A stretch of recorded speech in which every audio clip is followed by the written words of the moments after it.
এবছর আমাদের জ্যান্ত পাগলা গারদ আমরা করছি। গুড়িয়াটি সন্তান সংঘ পাঠাগার তাদের এবছরে ৬৮তম বর্ষে পদার্পণ করছে।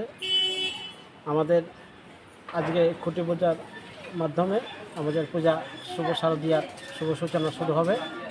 আমরা এবার আমাদের ক্লাবকে সম্মুখে তুলে ধরবার জন্য আমরা এবার জ্যান্ত পাগলা গারদের থিম করছি।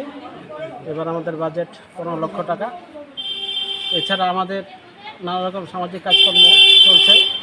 আমরা গতকালই আমাদের ক্লাব প্রাঙ্গণে আমরা আই চেক আপ ক্যাম্প করেছি।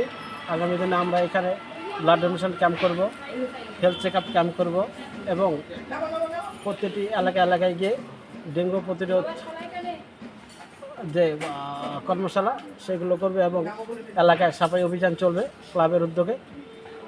এটা আমাদের চলতেই থাকবে। সারা বছর ধরে আমাদের ক্লাবের তরফে এই কাজগুলো হতে থাকে। এবছরও তার কোনো ব্যতিক্রম হবে না। সারা বছর ধরে এই কাজগুলো চলতে থাকে।